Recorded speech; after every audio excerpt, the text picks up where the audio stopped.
I'm Alexis, 32 years old. I've spent my whole life doing what everyone else expected of me, but this time, I was finally doing something for me. And I should have known that when you decide to do something for yourself, the world, or in my case, my family, doesn't always react the way you expect. The decision to throw a $60,000 party wasn't a spur-of-the-moment thing. It wasn't me trying to show off, or even trying to get approval. It was me, finally, choosing me. For the first time in years, I was about to celebrate something big, something that wasn't tied to anyone else's success. I just got offered my dream job at a high-end creative agency in New York City. They wanted me to lead a major project, a project I'd been working towards for years. And this was my moment, my achievement. I was finally going to show my family that I could do something on my own, without their help, or without living in the shadow of my older sister, Vanessa. Vanessa, the golden child of the family. Always the one who nailed every milestone without breaking a sweat. Always the one with the praise, with the accolades.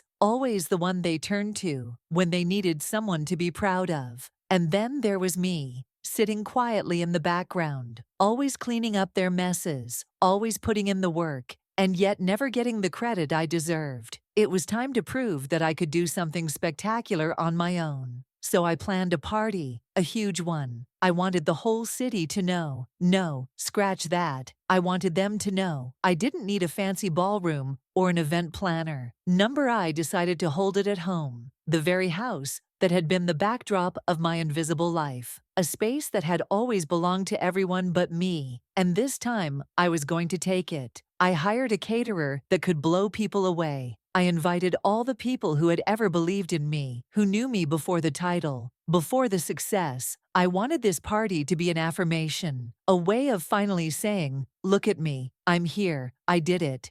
The guests were impressive. Designers, journalists, fellow creatives, the kind of people who could make or break your career with just one conversation. And my family, they were all invited too, of course. I couldn't celebrate without them there, even though I wasn't sure they'd appreciate it.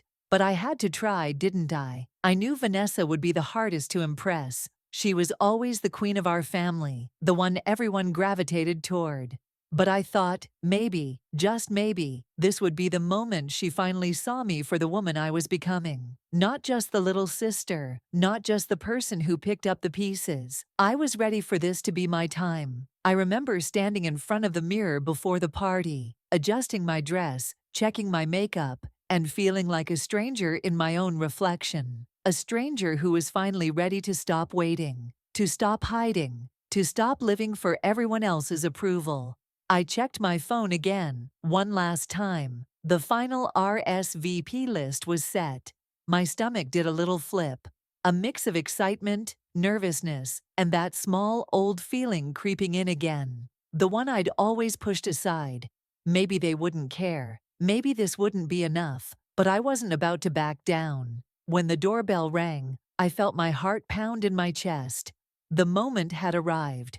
I opened the door to the first wave of guests, a line of familiar faces, and strangers I'd only heard about in passing. As they stepped inside, I couldn't help but feel the weight of my expectations resting on my shoulders. I wasn't just throwing a party. I was throwing away the person I'd been, the person they thought I was, and I was stepping into the woman I knew I could become.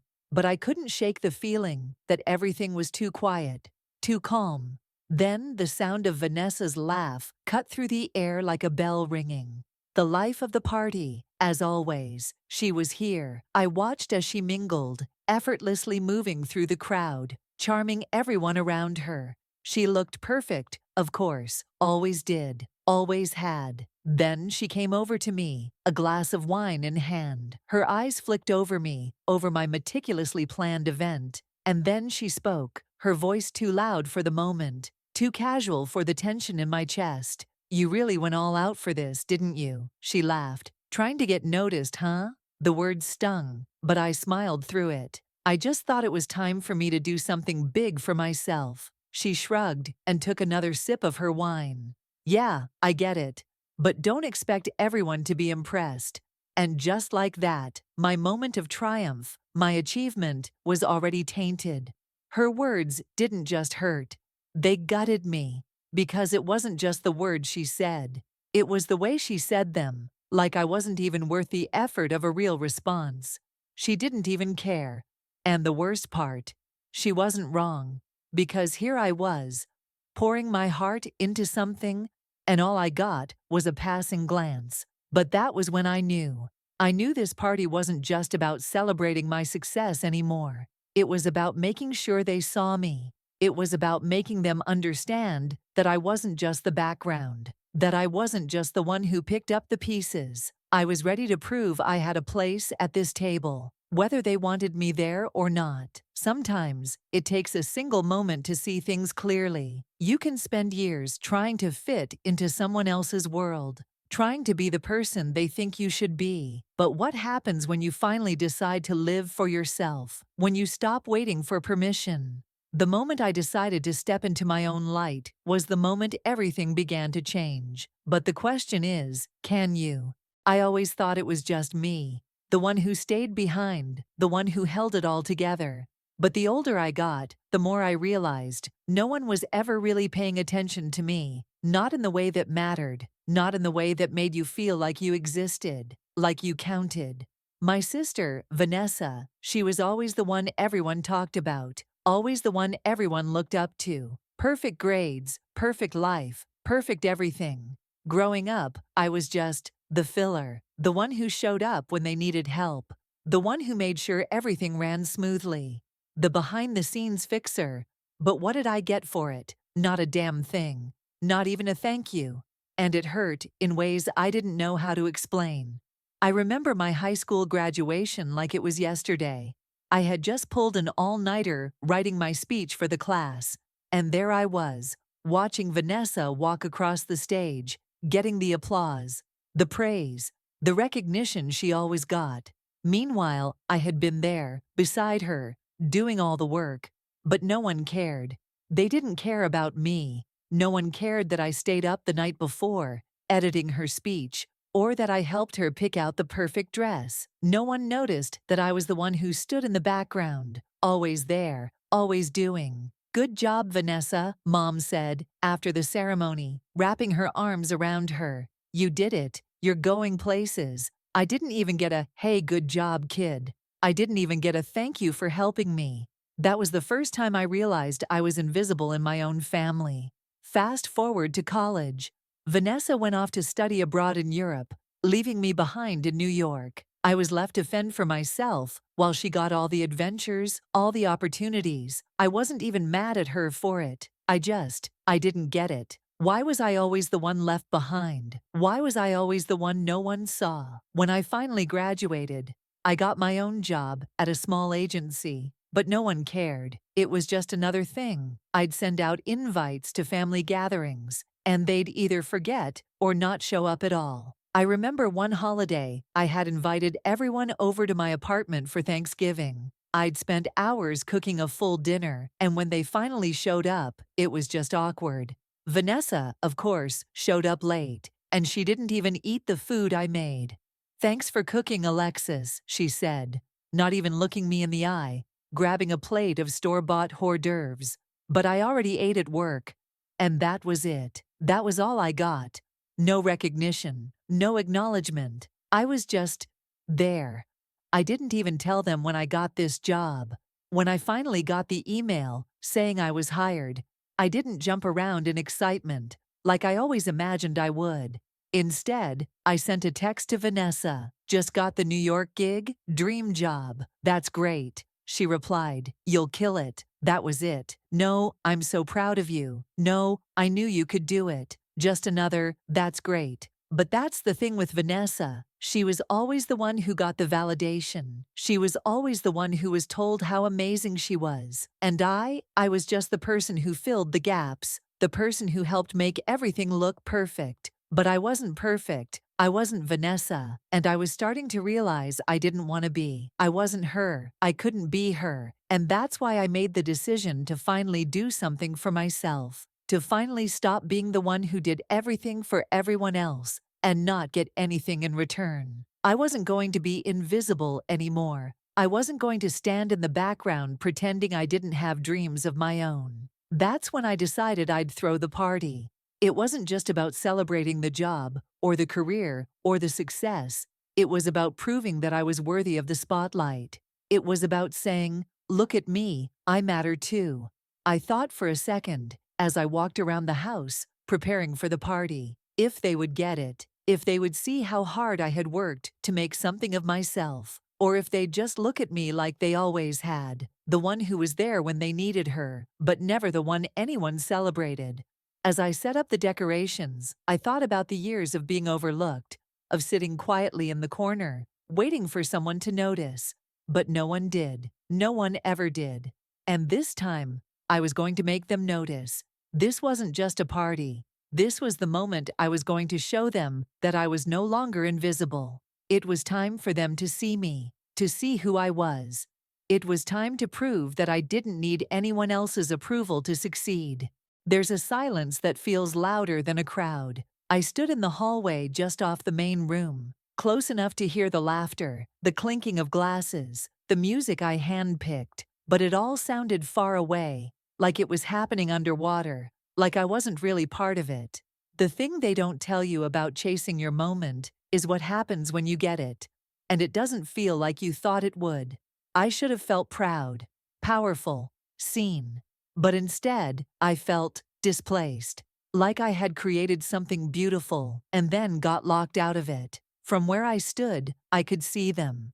My coworkers chatting with a few people from Vanessa's world, laughing like they'd known each other for years. My boss was talking to my mother, and I already knew how that conversation was going. Mom was probably bragging about Vanessa's latest charity gala, never once mentioning that it was me who brought these people together tonight. And then my eyes landed on the gift table. There was one from Vanessa, gold, wrapping, perfectly tied bow, performative and pristine, just like her. I picked it up, more out of curiosity than anything. It wasn't heavy, just a small envelope taped to a flat box. I opened it without thinking. Inside was a handwritten card. Congrats on finally doing something impressive. Love, V. Finally. That word felt like a punch in the ribs, like everything I had done before, tonight didn't count.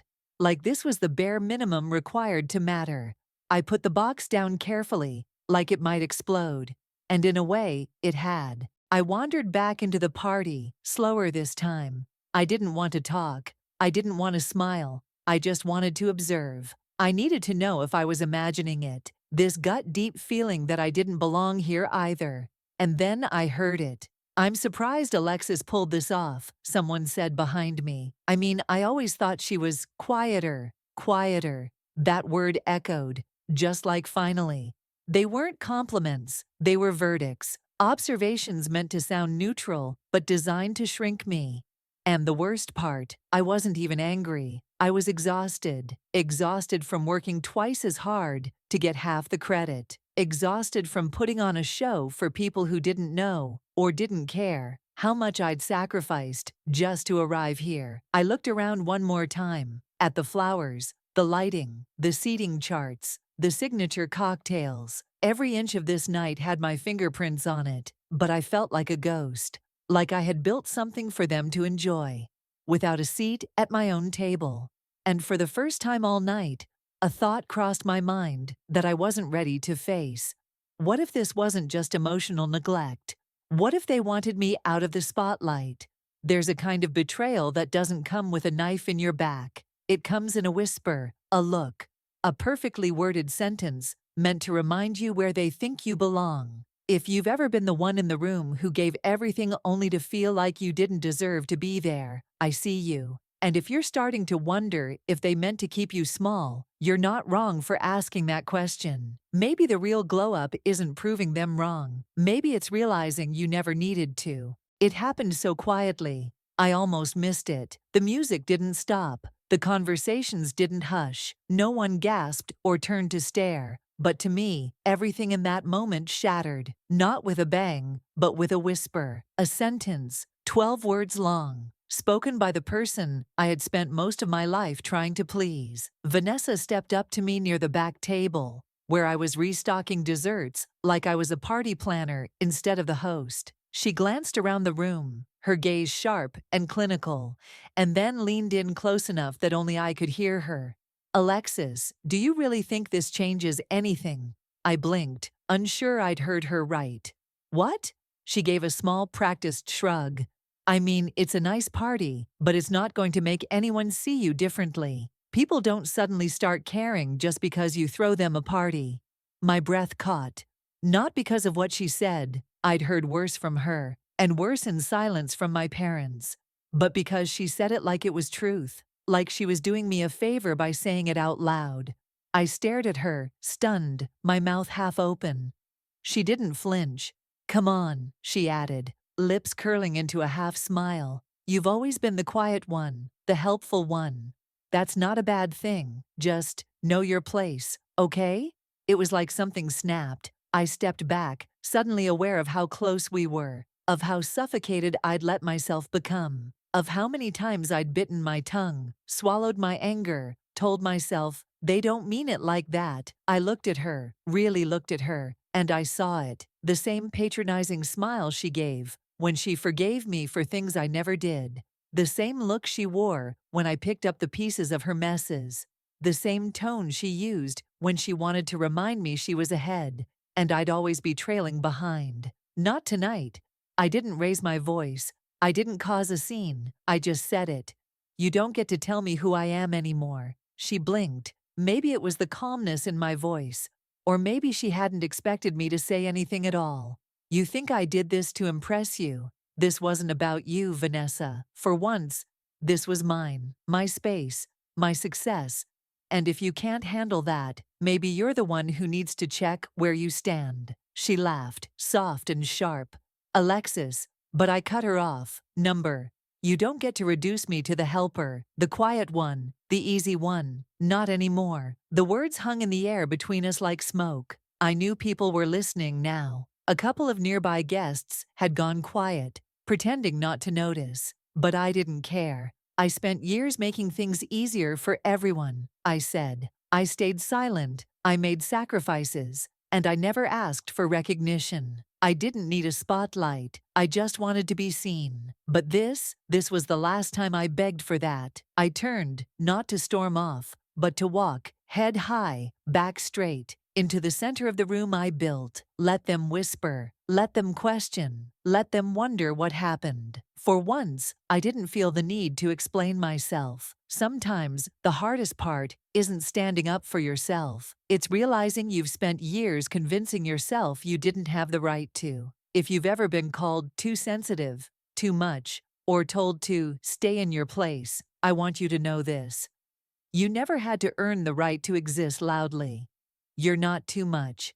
You've just been around people who expected you to be less, but not anymore, not here. After the words left my mouth, there was no dramatic music, no applause, no gasp from the crowd, just silence. And not the kind I used to crave. The peaceful, well-earned kind. This one was heavier. It sat in the air like smoke after a fire. The kind of silence where everyone feels something, but no one knows what to say. Vanessa turned away first. That was her move. When she couldn't control the narrative, she'd retreat. Pretend like nothing happened. She smiled at someone across the room like she hadn't just been exposed. Like I was the one overreacting. My parents didn't rush over. They didn't ask if I was okay. In fact, I don't think they even looked in my direction. That told me everything. I walked out to the garden, heels crunching against the stone path, the cold air stinging my arms, where the dress didn't reach. I just needed to breathe. I stood beneath the string lights I'd hung myself, staring up at them like they might blink me into another version of this night. One where it all meant something. But I couldn't pretend anymore. Not for them, not for anyone. Inside, the party kept going. People danced, laughed, clinked their glasses. The world didn't stop because I had a breakdown. That realization hit harder than it should have. I had been the glue for so long, I honestly thought the room would collapse without me holding it together. It didn't. And that was when I knew. They'd never miss me if I disappeared. Not really. I sat on the bench near the hedges. pulled my phone from my clutch, and opened my email. No drama. No announcement. Just logistics. I canceled the brunch I'd planned for the next morning. I deleted the post I'd written announcing the promotion. It suddenly felt irrelevant. I opened a note and wrote simply, "Leave the party, leave the city." No one was looking for me. No one texted to ask where I went. The people who knew me, really knew me, would have noticed. But I was surrounded by people who didn't care unless I was useful. That stung more than any insult Vanessa could have thrown. By the time I went back inside, I wasn't part of it anymore. I walked the edges of my own event like a ghost. Someone handed me a glass of champagne, and I took it. Not because I wanted to celebrate, but because I needed something to hold while I stood there pretending I wasn't unraveling. Vanessa was across the room, already back to entertaining. My mother laughed at something she said. My father was nodding along. The same pattern, the same roles, the same spotlight, the same shadows. I didn't belong here, and for the first time, I wasn't sad about that. I was just done, not angry, not bitter, not shattered, just finished playing the part. So I left, quietly. No dramatic exit, no slammed doors, no tears. I handed my champagne to a stranger near the coat rack, grabbed my jacket, and walked out into the street. I didn't say goodbye, not one of them noticed. I didn't tell anyone I was leaving. I didn't owe them that. 2 days after the party, I packed a small bag, locked my apartment, and booked a one-way train ticket north. No final Instagram post, no goodbye dinner, no dramatic closure. Just me, a suitcase, and the silence I'd been craving for years. I ended up in a lakeside town I'd only seen once on a childhood postcard. No skyscrapers, no noise, just water and pine trees, and air that didn't feel like it was squeezing the life out of me. The first morning, I sat on the edge of the dock with a cheap gas station coffee and watched the fog peel off the water like it was giving the lake back to the day. For the first time in what felt like forever, my phone wasn't buzzing. No passive-aggressive texts, no group chats, no silence that screamed, "Why aren't you showing up like you always do?" It was just stillness, and me in it. That was the thing about stepping away from people who took your presence for granted. You started to notice how loud their absence really was. At first, it felt like freedom. Then it felt like grief. And then, finally, like both. I spent those first few days walking a lot, reading again, breathing like I didn't have something to prove. I even picked up my sketchbook, the one I hadn't opened since college, and started doodling by the fireplace of a tiny cabin I rented. Nothing big, just small things, like remembering what it felt like to enjoy something without an audience. Then, one afternoon, a message popped up. "Heard what happened. Proud of you for saying it. Needed to be said." It was from Simone, a friend from college who now worked in the same industry. We hadn't talked in months, but somehow, word had traveled. I didn't tell anyone I was leaving. I didn't owe them that. 2 days after the party, I packed a small bag, locked my apartment, and booked a one-way train ticket north. No final Instagram post, no goodbye dinner, no dramatic closure. Just me, a suitcase, and the silence I'd been craving for years. I ended up in a lakeside town I'd only seen once on a childhood postcard. No skyscrapers, no noise, just water and pine trees, and air that didn't feel like it was squeezing the life out of me. The first morning, I sat on the edge of the dock with a cheap gas station coffee and watched the fog peel off the water like it was giving the lake back to the day. For the first time in what felt like forever, my phone wasn't buzzing. No passive-aggressive texts, no group chats, no silence that screamed, "Why aren't you showing up like you always do?" It was just stillness, and me in it. That was the thing about stepping away from people who took your presence for granted.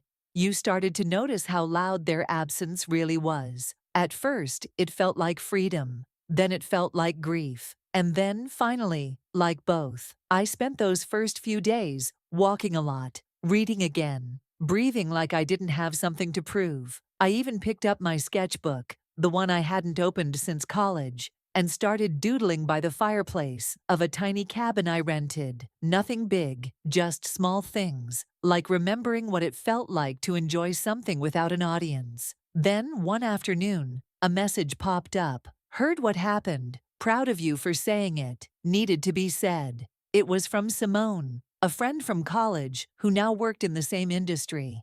We hadn't talked in months, but somehow, word had traveled. I blinked at the screen for a while, unsure how to feel.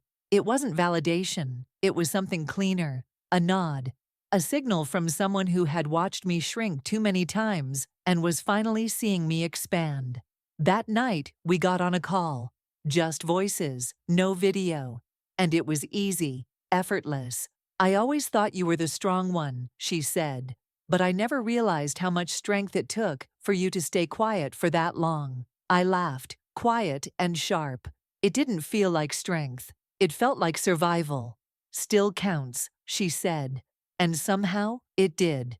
That weekend, Simone sent me a freelance offer, a project for a nonprofit that supported young women in the creative arts. Remote, flexible, mission-driven. The kind of work that didn't just fill your wallet, it filled your chest. I didn't hesitate. I didn't need the big corner office or the champagne title anymore. I just needed to build something I believed in, and not for applause. The shift wasn't loud, it was quiet. But I was changing. My spine felt straighter, my breath deeper. My reflection, for once, didn't feel like someone else. I still hadn't heard from Vanessa or my parents, and strangely, that silence didn't sting anymore. It just proved what I already knew. When you stop feeding dysfunction, it starves. So I stayed, longer than I planned, maybe forever. Healing doesn't always look like breakthroughs or bold new beginnings.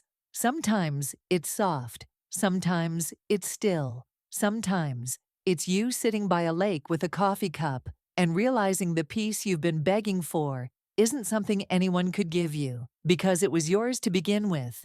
If you're in the quiet right now, let yourself breathe. You're not lost.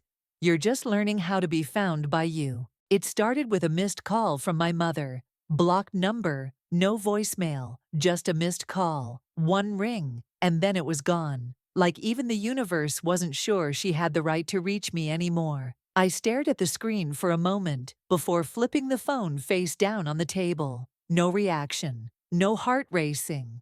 Just a small, unexpected ache I'd already learned how to breathe through. 2 hours later, a message came in. Not from her, but from Evelyn, my cousin.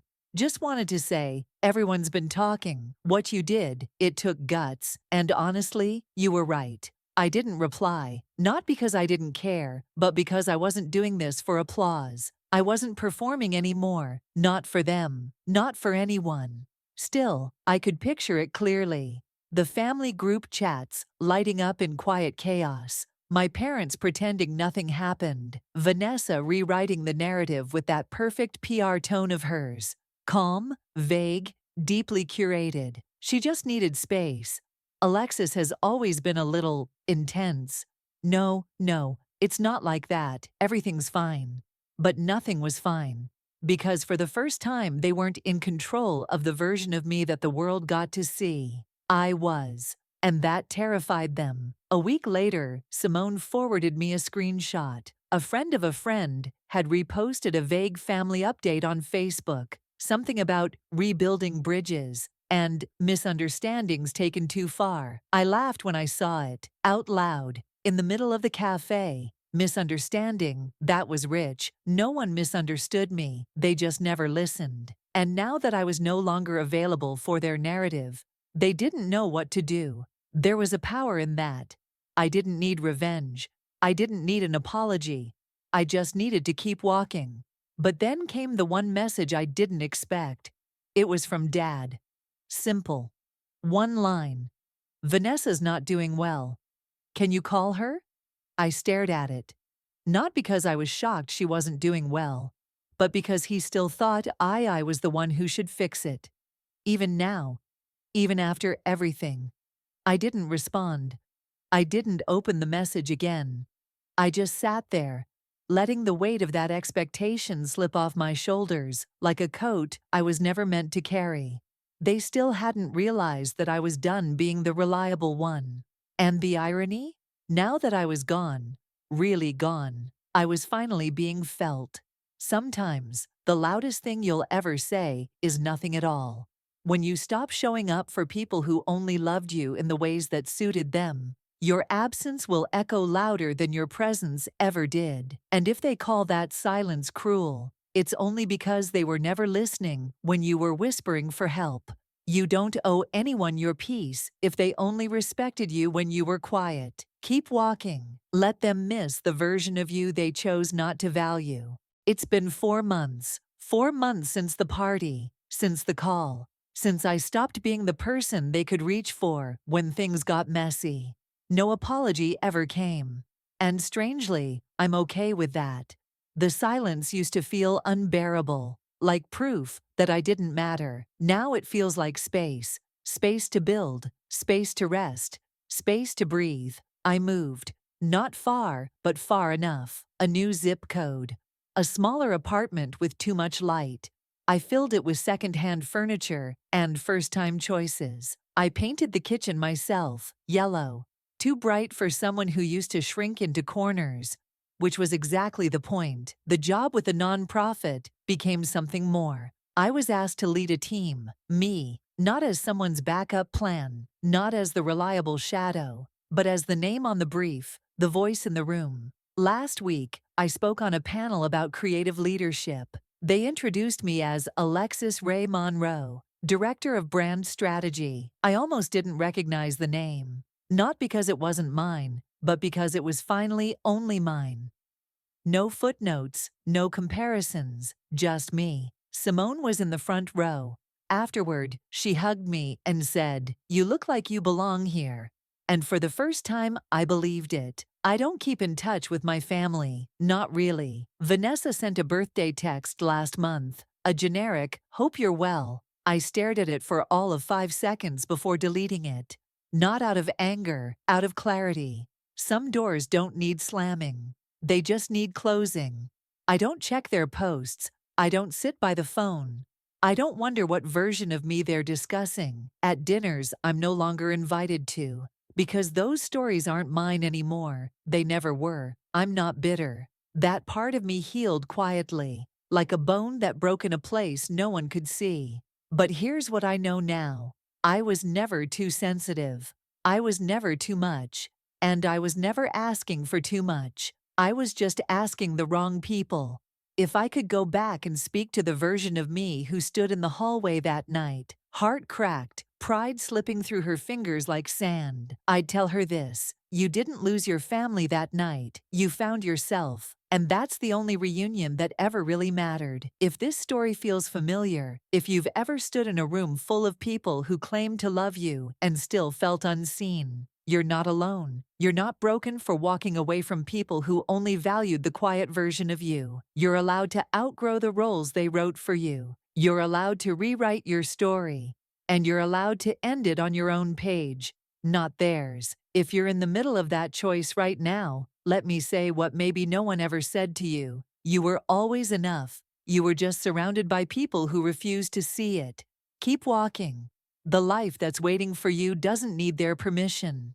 If this story resonated with you, don't just keep it to yourself. Hit that like button, subscribe for more powerful stories, and let me know your thoughts in the comments. Your voice matters, and I read every single one. Thanks for watching, and I'll see you in the next one.